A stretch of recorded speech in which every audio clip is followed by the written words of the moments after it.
جب حضور علیہ الصلوۃ والسلام نے صحابہ کرام کو حکم دیا کہ چلو جی عمرہ کرنے کے لیے جاتے ہیں، تو صحابہ کرام نے جو ہے نا میقات مدینہ سے احرام باندھ لیے۔ 1500 صحابہ تیار ہوئے، 1500 صحابہ کرام عمرہ کرنے کے لیے حضور علیہ الصلوۃ والسلام کی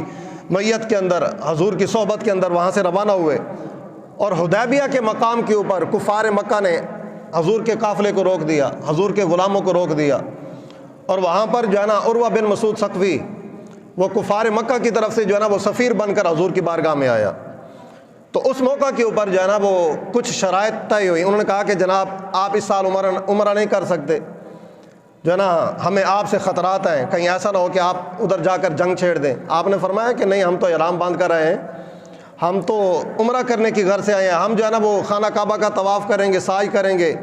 جو ہے نا طواف کر کے عمرہ کر کے ہم احرام کھول کے واپس چلے جائیں گے، ہم کوئی جنگی ارادے سے نہیں آئے۔ انہوں نے کہا کہ نہیں جی، یہ آپ کے ساتھ 1500 لوگ ہیں، یہ تو آپ کے ایک اشارے پہ کرنے کی دیر ہے، یہ تو ہمیں جو ہے نا وہ مدینہ مکہ مکرمہ سے باہر پھینک دیں گے آپ کے ایک اشارے کے اوپر، لہذا ہم آپ کو اس سال عمرہ کرنے کی اجازت نہیں دیتے۔ آپ کو پتہ ہے کہ عالم کفر جو ہے نا، کفر جتنا مرضی ہو جائے نا، ان کے پاس جتنا مرضی طاقت آ جائے، اسلحہ آ جائے، جو مرضی آ جائے، اندر سے ڈرپوک ہی ہے، اندر سے ہر ٹائم اس کی ٹانگیں کانپتی رہتی ہیں، اندر سے اس کے جو ہے نا حوصلہ اس کے اندر اتنا نہیں ہوتا کہ اگر کوئی صلاح الدین ایوبی کا وارث کھڑا ہو جائے نا تو پوری دنیا ایک طرف ہو جائے اور حضور کا غلام ایک طرف ہو جائے، تو کسی کی جرت نہیں ہوتی کہ حضور کے ایک غلام کا مقابلہ کر سکے۔ لیکن یہ تو ہماری بدقسمتی ہے کہ ہمیں سارے یہود و نصارہ کے ایجنٹ ملے ہوئے ہیں، ان کے سامنے کوئی کھڑے ہو کر بات کرنے والا ہے ہی نہیں، یہ تو ہماری بدقسمتی ہے۔ تو وہ کہنے لگے نہیں جناب، ہم آپ کو اس سال عمرہ نہیں کرنے دیتے۔ پھر اس موقع کے اوپر چند شرائط ہوئی، میں مختصراً بیان کر رہا ہوں، لمبی تفصیلی جو ہے نا گفتگو کرنے کی اس کے اوپر جو ہے نا ابھی وقت نہیں ہے۔ تو انہوں نے کہا کہ اس سال عمرہ نہیں کرنے دیں گے، تو حضور علیہ الصلوۃ والسلام نے ان کے ساتھ کچھ شرائط طے کی، اور شرائط ایسی تھی کہ جس کے اندر بظاہر یہ پتہ چلتا تھا کہ مسلمانوں نے دب کر یہ صلح کی ہے، ان کا غلبہ تھا مسلمانوں کے اوپر، اور مسلمانوں نے ان سے ڈر کر، ان کے خوف کی وجہ سے ان سے دب کر یہ صلح کی ہے، بظاہر شرائط ایسی تھی۔ اور پھر حضور علیہ الصلوۃ والسلام نے جب شرائط طے کر لی تو اس کے بعد حضور نے فرمایا کہ چلو بھئی میرے غلاموں، احرام کھول دو اور اپنی اپنی ٹنڈ کراؤ اور یہاں سے ہم واپس جائیں گے۔ اب اس موقع کے اوپر کہ جب حضور علیہ الصلوۃ والسلام مدینہ منورہ سے 1500 صحابہ کو لے کر اسی ارادے سے نکلے تھے کہ ہم عمرہ کرنے کے لیے جا رہے ہیں، اب یہاں پر حدیبیہ کے مقام کے اوپر حضور نے کوئی عمرہ نہیں فرمایا، بغیر عمرہ کیے اپنے غلاموں کو فرمایا کہ احرام کھول دو، ٹنڈ کرا لو، یہیں سے ہم واپس جا رہے ہیں۔ تو اب صحابہ کرام جو ہے نا ابھی سوچ رہے تھے کہ پتہ نہیں کیا کرنا چاہیے، حضور نے کیسی بات ارشاد فرما دی ہے۔ یہ سیدنا صدیق اکبر حضرت فاروق اعظم رضی اللہ تعالیٰ عنہ فرماتے ہیں، سیدنا صدیق اکبر رضی اللہ تعالیٰ عنہ واحد صحابی تھے کہ جیسے ہی حضور نے فرمایا کہ احرام کھول دو، ٹنڈ کرا لو، یہاں سے واپس جا رہے ہیں، سب سے پہلے یہ کھڑے ہو گئے ٹنڈ کرانے کے لیے، احرام کھولنے کے لیے، حضور کی بات کے اوپر اتنا یقین۔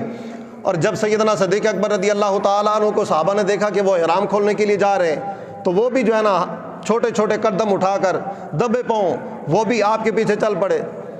اور کسی صحابی نے حضور کے سامنے بات نہیں کی کہ جناب یہ کیا ہوا۔ لیکن سیدنا فاروق اعظم رضی اللہ تعالیٰ عنہ چونکہ ذرا آپ جوشیلے صحابی تھے،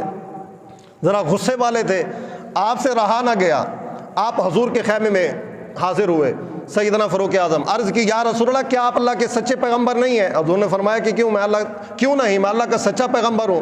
عرض کی یا رسول اللہ، کیا آپ کے اوپر جو قرآن نازل ہوا یہ سچا نہیں ہے؟ حضور نے فرمایا کہ کیوں نہیں، یہ رب کا سچا کلام ہے۔ عرض کی یا رسول اللہ، کیا جس دین کو ہم نے قبول کیا ہے، جس دین کا ہم نے کلمہ پڑھا ہے، یہ دین سچا نہیں ہے؟ تو حضور نے فرمایا کہ کیوں نہیں، یہ دین بھی سچا ہے۔ تو عرض کی یا رسول اللہ، پھر ان کے ساتھ اس انداز میں صلح کیوں، اس انداز کے اندر کیوں صلح کی گئی؟ حضور نے فرمایا کہ اے عمر، میں اپنی طرف سے کوئی بات نہیں کرتا، مجھے جو اللہ رب العالمین کی طرف سے حکم ہوتا ہے میں وہی بات کرتا ہوں،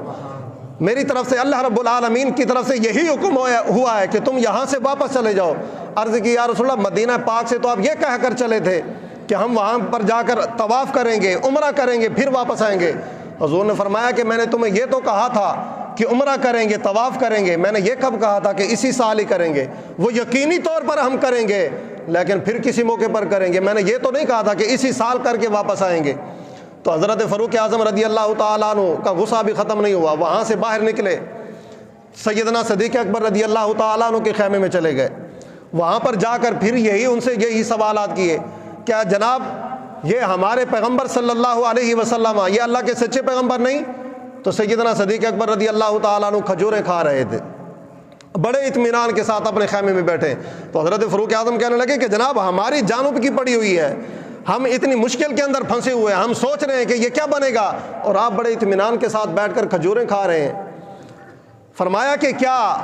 جس نبی کا ہم نے کلمہ پڑھا ہے وہ اللہ کا سچا نبی نہیں ہے؟ تو سیدنا صدیق اکبر نے فرمایا کہ کیوں نہیں، وہ اللہ تعالیٰ کے سچے نبی ہے۔ آپ نے فرمایا کہ کیا جس دین کو ہم نے مانا ہے، تسلیم کیا ہے، جس دین کا کلمہ پڑھا ہے وہ اللہ کا سچا دین نہیں ہے؟ آپ نے فرمایا کہ کیوں نہیں، وہ بھی اللہ تعالیٰ کا سچا دین ہے۔ فرمایا کہ جو قرآن ہمارے محبوب پر نازل ہوا ہے وہ سچا قرآن نہیں ہے؟ تو آپ نے فرمایا کہ کیوں نہیں، وہ اللہ کا سچا کلام ہے، سچا قرآن ہے۔ تو آپ نے فرمایا کہ پھر یہاں سے ہم کیوں واپس جا رہے ہیں؟ حضور نے فرمایا کہ حضور نے فرما دیا کہ ہم واپس چلیں گے تو ہم واپس جا رہے ہیں۔ فرمایا کہ حضور نے تو یہ بھی کہا تھا مدینہ منورہ سے نکلتے ہوئے کہ ہم عمرہ کر کے واپس آئیں گے۔ تو آپ نے فرمایا کہ حضور نے یہ کب کہا تھا کہ ہم اسی سال ہی عمرہ کریں گے؟ تو سیدنا فاروق اعظم رضی اللہ تعالیٰ عنہ وہاں سے باہر تشریف لائے، آپ نے وضو کیا اور جو ہے نا آپ کا غصہ ٹھنڈا ہوا، پھر سوچنے لگے کہ یار یہ کیسا حسن اتفاق ہے، جو الفاظ مجھے حضور آقا دو عالم صلی اللہ علیہ وسلم نے ارشاد فرمائے من نوعاً وہی الفاظ سیدنا صدیق اکبر نے کہے، وہی الفاظ انہوں نے بھی کہے۔ ان کا ایمان کے اوپر اتنا یقین تھا اور اتنا پختہ جو ہے نا ان کا یقین تھا حضور صلی اللہ علیہ وسلم کی بات کے اوپر، آپ کی گفتگو کے اوپر۔ آپ نے پوری زندگی کبھی ایک لمحے کے لیے بھی حضور صلی اللہ علیہ وسلم سے دین کے بارے میں کوئی بات نہیں کی کہ جناب اس کے متعلق یہ